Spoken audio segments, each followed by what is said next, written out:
Violencia en los últimos 40 años del país y en la forma de libros, investigaciones especiales.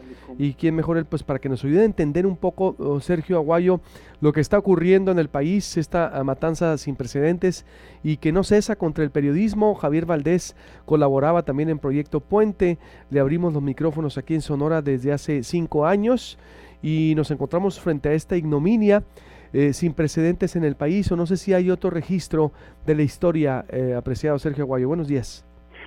Buenos días, Luis Alberto. Bueno, no es gusto estar contigo en estas circunstancias, pero sí es necesario que entendamos o que busquemos explicaciones en lo que está pasando. Entonces, pues, ¿cómo empezamos? Yo tengo una explicación a la muerte de Javier Valdés, lamentable. Adelante, Sergio, por donde quieras empezar, porque él vivía en el epicentro de la violencia, Sinaloa, Culiacán, y era de los mejores periodistas, Sergio, que había en este país, que documentaba también lo que ocurría en torno a la narcopolítica. Mira,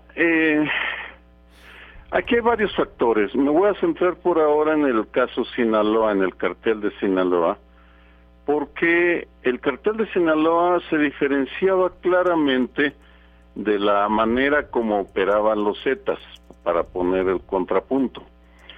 Y en el cartel de Sinaloa se preciaban de que ellos no mataban inocentes, e incluso cuando se contrastaba la libertad que tenían los medios de comunicación para hablar sobre crimen organizado, en Tamaulipas era 0, y en Sinaloa había un margen bastante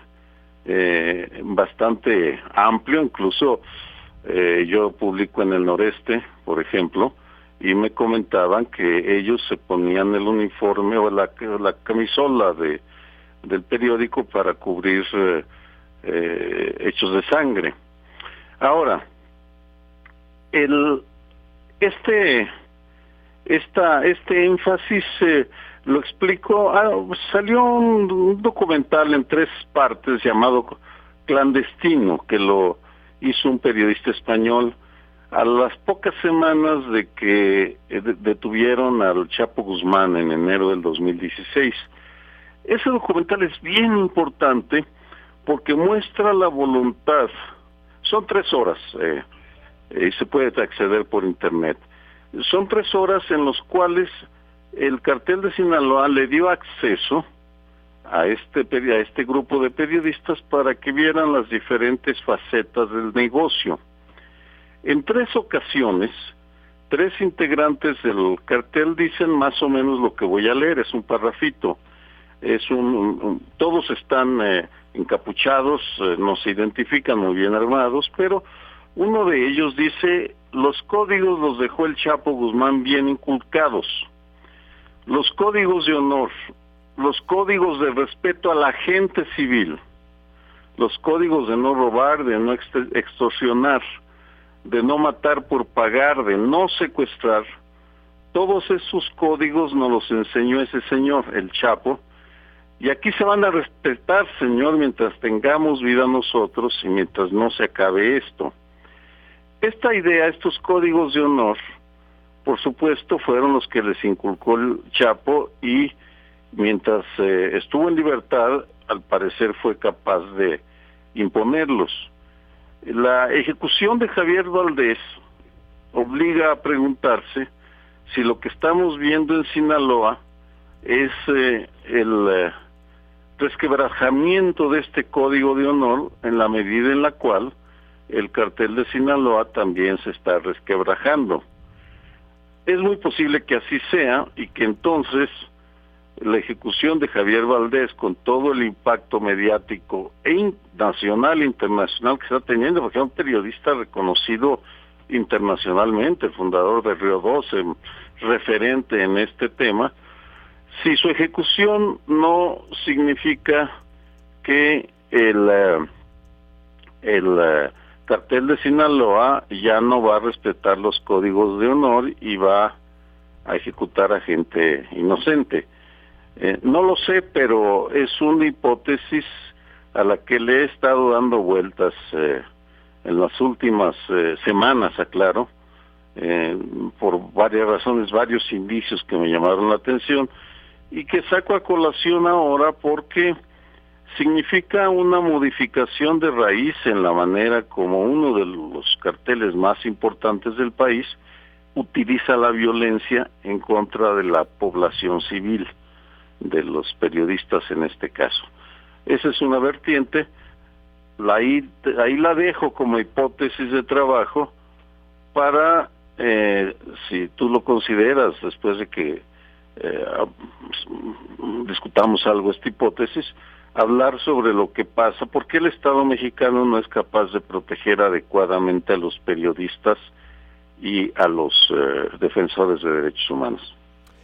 Si estaríamos frente al resquebrajamiento del Código de Honor del Cártel de Sinaloa contra inocentes, bueno, exacto, como una hipótesis, partiendo de ahí, me preocuparía más porque ¿qué seguiría si ya no se respeta al periodismo desde Sinaloa, bueno, donde era la cuna?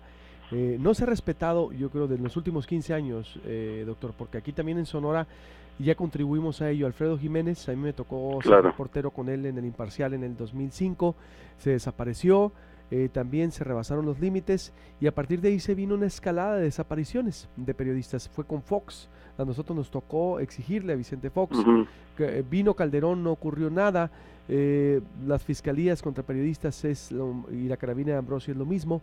Es decir, a partir de esa hipótesis, en ese contexto, ¿cómo se abordaría entonces el tema o cómo se tendría que abordar para hacerle frente desde los gobiernos, desde sociedad civil, por ejemplo, doctor? Mira, primero tenemos que confirmar que estamos ante, sí, tiene razón con esos antecedentes, pero la disciplina, el patrón de comportamiento se inclinaba más hacia la tolerancia al periodismo independiente que a la intolerancia tan común en Tamaulipas, para poner el otro extremo, con el cartel del Golfo y el cartel de los Zetas, en donde sí, desde un primer momento, la consigna fue acallar a los que no se disciplinen y obedezcan las consignas del jefe de plaza, porque a veces ni eran del cartel. No lo sé, es una de las hipótesis que tenemos que explorar, porque esto me lleva a la segunda, al puente argumentativo que voy a utilizar. El que la comunidad de periodistas y defensores de derechos humanos nos unamos, hablo de los que estamos a favor del Estado de Derecho, de los legítimos, de los independientes, nos unamos con una explicación, podemos exigirle al Estado mexicano y buscar la solidaridad internacional que nos permita defendernos mejor. Incluso hacer un argumento que sea atendible y lógico para los carteles, en fin, puede sonar descabellado lo que estoy diciendo ahora, pero vamos, tenemos que construir nuestros propios relatos que nos den identidad para lograr lo que hasta ahora no hemos logrado, que es el hacer que los organismos públicos encargados de proteger a periodistas y defensores, y los pongo siempre juntos porque la tarea es indispensable. Los periodistas se alimentan de información que les dan los defensores y los defensores son arropados por los periodistas. Pero necesitamos hacer que los organismos públicos encargados de protegernos dejen de ser, para utilizar tus palabras, una carabina de Ambrosio que de plastilina. Ese es el reto. Uy, grandísimo, porque yo decía ahorita un contexto al abrir el programa, el referente de esto es Colombia, doctor, porque cuando el narcoterrorismo colombiano agonizaba, o después del narcoterrorismo colombiano, se crearon mecanismos de protección desde el Estado hacia periodistas, es decir, códigos vaya, eran en una especie de estrategias para salvaguardarnos por ejemplo, sacaban a periodistas del país, les ponían guardaespaldas, carros blindados, fondos que los protegían. eh, Cuando estaban en extremo peligro, ¿no? Cuando investigaban algo delicado. Hoy también pedirle esa colaboración al gobierno es muy difícil porque pues se trata que el gobierno esté también cuidando a periodistas. Se debería dar de repente, se pudiera ver como un trato privilegiado. No sé, a lo que voy es, porque el debate, se tendría que abrir un debate nacional para proteger a periodistas, es por eso pregunto, doctor, ¿se tendría que abrir entonces ya un debate? Porque de repente el gremio es muy desunido, debería haber un día sin periodismo, no sé, ser más fuertes en las protestas, doctor.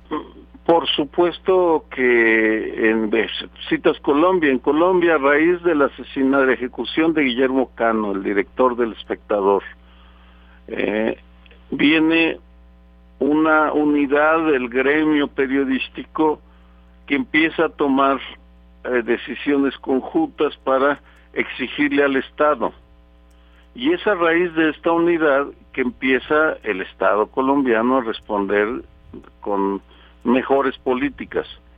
Y en efecto sí hay políticas de protección más eficaces. Aquí los gremios, yo insisto, no son solo los periodistas, son también los defensores.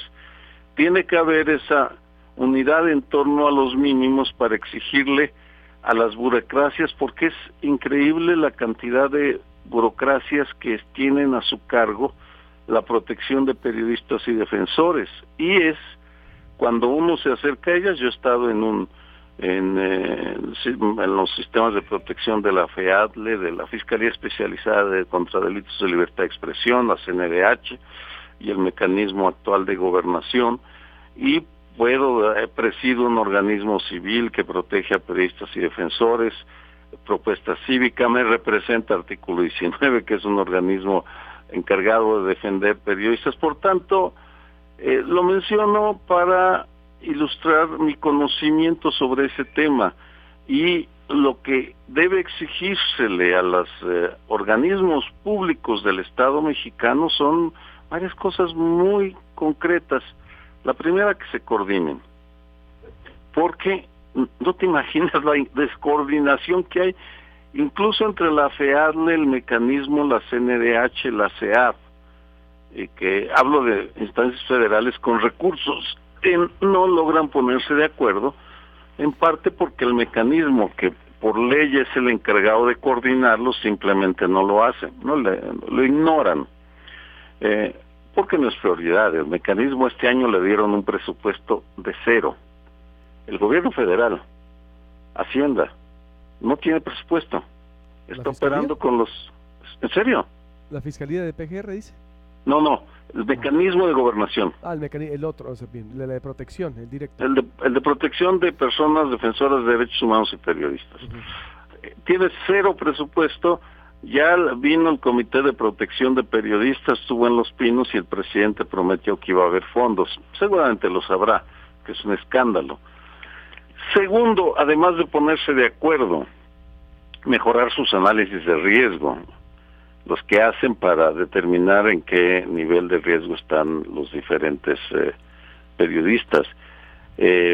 Son análisis de riesgo muy burocratizados que ignoran los contextos y que no toman en cuenta nuevas formas de intimidación, y te menciono 2 que no las están considerando ninguno de los organismos.